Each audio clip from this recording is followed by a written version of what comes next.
সুপ্রিয় বন্ধুগণ, আসসালামু আলাইকুম। আমি এই পর্বে আলোচনা করব সাম x2my2 এবং সাম x2py2 নিয়ে।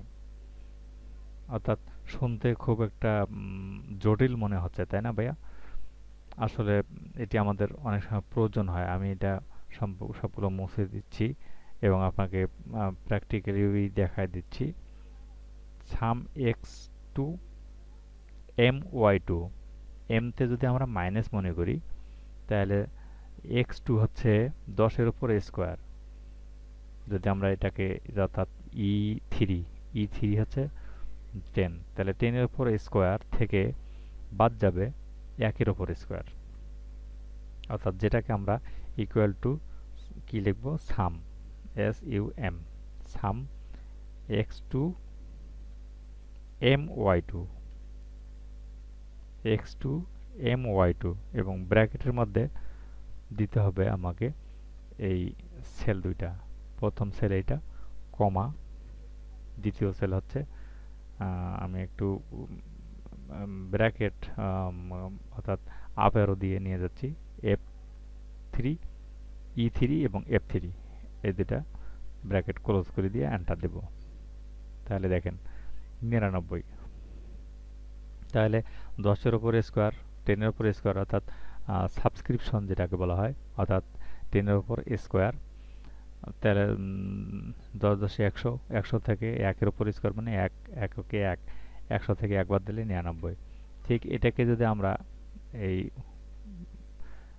এরকম ড্রাগ করে ছেড়ে দিই তাহলে দেখেন এভাবে কিন্তু চলে আসছে। 9 নং 81, তার থেকে 4 বাদ 77, 8 8 64, তার থেকে 3 থেকে 9 বাদ 55, এভাবে চলবে।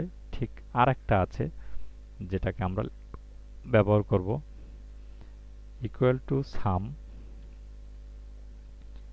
x2py2 এবং ব্র্যাকেট ক্লোজ করার পর আমাকে এখানে এই 10 হচ্ছে i3 এবং কমা দিয়ে তারপরে হচ্ছে এর পর J3তে আমি যাব, একটু নিচে ক্লিক করার পর কিবোর্ডের আপ অ্যারো দিয়ে J3 দিলাম, তারপরে ব্র্যাকেট ক্লোজ করে দিয়ে আমরা এন্টার করব।